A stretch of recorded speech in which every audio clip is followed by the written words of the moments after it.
Bismillahirrahmanirrahim. Assalamu alaikum. Welcome to another video lecture on the topic of cyclic phosphorylation. Basically, we have started chapter 4 of Federal Biology Part 1, and we were talking about photosynthesis and its various important phenomena. In the previous lecture, we would discuss about we had discussed about non-cyclic phosphorylation, and in this lecture I am going to teach you cyclic phosphorylation. So if you want to understand the complete process of photosynthesis, you must go to learn about the non-cyclic cyclic phosphorylation, so that you would be able to understand the cyclic phosphorylation easily. So let's start our lecture. Basically यहाँ पे हम ये discussion करने वाले हैं कि जो cyclic phosphorylation है ये किस तरह से कंटिन्यू हो सकती है या इसके अंदर क्या क्या पॉसिबिलिटीज़ होती हैं. द रीज़न इज़ दैट, पहले तो आपको ये पता होना चाहिए कि साइक्लिक फॉस्फोराइलेशन होती क्यों है. जब पहली बात ये है कि अगर एटीपी की जो क्वांटिटी है वो कम हो जाती है, ठीक है, और NADH की जो क्वांटिटी है ये बहुत ज़्यादा हो जाती है, यानी during non cyclic electron flow अगर NADH की क्वांटिटी बहुत ज़्यादा हो जाए और ATP की जो अमाउंट होती है वो डाउन हो जाती है, तो फिर जो साइकिल है वो टेम्परेरी तौर पर नॉन साइक्लिक से साइक्लिक इलेक्ट्रॉन फ़्लो की तरफ शिफ्ट हो जाता है. पहली बात. दूसरी बात आपने ये याद रखनी है, ठीक है. पहला हमने क्या कहा, पॉइंट नंबर 1 इज़ कि जब ATP की जो क्वांटिटी है ये लो हो जाएगी, ठीक है. पॉइंट नंबर 2 कि साइक्लिक इलेक्ट्रॉन फ़्लो के अंदर सिर्फ फोटो सिस्टम 1 इन्वॉल्व होगा. पॉइंट नंबर 3 कि यहाँ पे जो है सिर्फ इन्वॉल्व होगी फेराडॉक्सिन, ठीक है. यहाँ पे इन्वॉल्व होगा साइटोक्रोम कॉम्प्लेक्स, ठीक है. नंबर 5 यहाँ पे इन्वॉल्व होगा प्लास्टोसाइनिन. ये साइक्लिक मैनर के अंदर काम करेंगे. 2 इलेक्ट्रॉन्स जो हैं ये साइक्लिक मैनर के अंदर जो है ये फ़्लो करेंगे यहाँ से यहाँ की तरफ, यानी साइक्लिक मैनर में फ़्लो करेंगे, ठीक है. और ये बहुत ही टेम्परेरी होगा, यानी बहुत ही लिमिटेड टाइम पीरियड के लिए होता है, टेम्परेरी होता है. और ये 7 पॉइंट्स आपने याद रखने हैं कि जो साइक्लिक इलेक्ट्रॉन फ़्लो होता है ये उस वक्त होगा जब एटीपी की क्वांटिटी बहुत कम हो जाती है, तो बहुत ही टेम्परेरी शिफ्ट के लिए, बहुत ही कम टाइम पीरियड के लिए जो है नॉन साइक्लिक से साइक्लिक की तरफ शिफ्ट आती है ताकि एटीपी की क्वांटिटी को इंक्रीज़ किया जा सके. इसमें सिर्फ फोटो सिस्टम 1 इन्वॉल्व होता है, फेराडॉक्सिन इन्वॉल्व होती है, साइटोक्रोम कॉम्प्लेक्स इन्वॉल्व होता है और प्लास्टोसाइनिन इन्वॉल्व होती है. ये टेम्परेरी शिफ्ट है, अभी हमने बात की.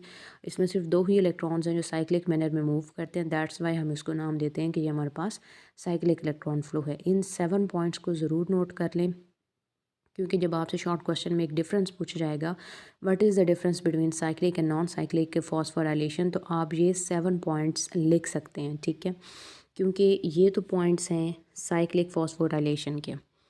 अब थोड़ा सा हम पहले कंपेयर कर लेते हैं, फिर हम मेन टॉपिक स्टार्ट करेंगे. नॉन साइक्लिक में क्या था, पॉइंट नंबर 1, वहाँ पे ATP भी बन रही थी, प्लस वहाँ पे क्या है कि NADH भी बन रहा था, ठीक है. पॉइंट नंबर 2, वहाँ पे फोटो सिस्टम 2 इन्वॉल्व था, प्लस फोटो सिस्टम 1 इन्वॉल्व था. पॉइंट नंबर 3, ठीक है, वहाँ पर क्या था कि प्लास्टोक्यूनिन थी, साइटोक्रोम कॉम्प्लेक्स था और प्लास्टोसाइनिन थी, ठीक है. ये फोटो सिस्टम 2 की बारी, ठीक है. और वहाँ पे फेराडॉक्सिन थी प्लस NAD पॉजिटिव एंजाइम मौजूद था ताकि वर्किंग हो रही थी, ठीक है. इसके अलावा हम ये बात कर रहे थे कि वहाँ पे जो है नंबर 5 पॉइंट हमारे पास आएगा कि इलेक्ट्रॉन भी फ़्लो कर रहे थे, प्लस वहाँ पे हमारे पास जो है H पॉजिटिव ग्रेडियंट भी इस्टेब्लिश हुआ था. ये कुछ पॉइंट्स हैं. और ये क्या होता है, नंबर 5 पॉइंट हो गया. नंबर 6 पॉइंट ये है कि इलेक्ट्रॉन मूव करते हैं Z स्कीम में, ठीक है। जी स्कीम में कौन मूव कर रहा है? इलेक्ट्रॉन, यानी यहाँ से यहाँ। तो इलेक्ट्रॉन की जो मूवमेंट है वो जी स्कीम में है। और नंबर 7 क्या है कि वो है रूटीन प्रोसेस। वो क्या है? रूटीन प्रोसेस और ज़्यादातर होता रहता है। तो ये 7 पॉइंट्स कंपैरिजन के मैंने आपको बता दिए। अगर आपको कोई शॉर्ट क्वेश्चन आता है what is the difference between cyclic and non cyclic electron flow, तो आप इसको आसानी से कंपेयर कर सकते हैं। ठीक है जी। अब आते हैं अपने लेक्चर के ऊपर। साइक्लिक इलेक्ट्रॉन फ्लो में जैसे हमने बात की कि एटीपी का एनएडीपीएच का लेवल बहुत इंक्रीज़ कर जाता है और डेफिसिट यानी डेफिशिएंसी हो जाती है एटीपी की, तो तब एक टेम्परेरी शिफ्ट होती है कि नॉन साइक्लिक से साइक्लिक इलेक्ट्रॉन फ्लो में होती है। टिल देन जब तक एटीपी की सप्लाई इक्वल हो जाती है, यानी एटीपी और एनएडीपीएच की क्वांटिटी इक्वल हो जाएगी तब तक। ठीक है, यहाँ पे इस मैकेनिज्म में सिर्फ फोटो सिस्टम 1 इन्वॉल्व होता है। जो फोटोन्स एनर्जी एक्सेप्ट करेगा तो उसके इलेक्ट्रॉन रिएक्शन सेंटर से होते हुए प्राइमरी इलेक्ट्रॉन एक्सेप्टर की तरफ ऊपर की तरफ चले जाएंगे। एक्साइटेड इलेक्ट्रॉन जो हैं ये पहले तो प्राइमरी इलेक्ट्रॉन एक्सेप्टर ही करेगा, फिर उसके बाद इलेक्ट्रॉन फेराडॉक्सिन की तरफ चले जाएंगे। फेराडॉक्सिन इसको साइटोक्रोम कॉम्प्लेक्स यानी B6F कॉम्प्लेक्स को दे देगी, वो प्लास्टोसाइनिन को दे देंगे। ये इलेक्ट्रॉन जब साइटोक्रोम कॉम्प्लेक्स से आगे की तरफ मूव करेंगे तो ये केमियोस्मोसिस की मदद से जो है एटीपी जनरेट करेंगे। ठीक है, क्योंकि हमने ये बात की है कि जो साइटोक्रोम कॉम्प्लेक्स होता है, जब इसके पास हम कहते हैं कि इलेक्ट्रॉन्स यहाँ आ जाएंगे, ठीक है, इसके पास ये 2 इलेक्ट्रॉन्स आ गए, तो ये क्या करेगा, यहाँ पर जो H पॉजिटिव पड़ा हुआ था, ठीक है, ये उस H पॉजिटिव को बाहर की तरफ ट्रांसफ़र करके H पॉजिटिव बना देगा, यानी ये केमियोस्मोसिस के लिए प्रोटॉन ग्रेडियंट एस्टैब्लिश कर देगा ताकि एटीपी बन सके। वही बात हम कह रहे हैं कि ये एटीपी जनरेट करेगा बाई केमियोस्मोसिस। फाइनली जो इलेक्ट्रॉन थे वो फोटो सिस्टम 1 के पास वापस आ जाएंगे। अब ये सारे साइक्लिक मैनर के अंदर कोई एनएडीपीएच नहीं बना, ठीक है, कोई फोटोलाइसिस नहीं हुई, कोई एनर्जी, कोई ऑक्सीजन रिलीज़ नहीं हुई, जस्ट एटीपी बनाई गई है। हम इसको यहाँ पे देख लेते हैं।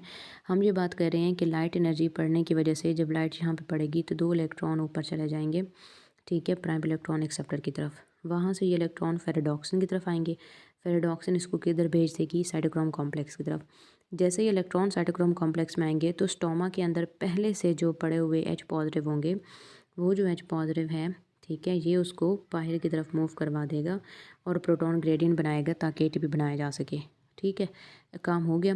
फिर उसके बाद इलेक्ट्रॉन प्लास्टोसाइनिन में आ जाएंगे, प्लास्टोसाइनिन से वापस फोटो सिस्टम 1 की तरफ। ये एक दफ़ा हुआ, 2 दफ़ा हुआ, 3 दफ़ा हुआ, मल्टीपल टाइम्स जो होता रहेगा और जितनी एनर्जी लॉस होगी सारी की सारी फिर केमियोस्मोसिस की मदद से एटीपी बनाने के अंदर इस्तेमाल हो जाएगी।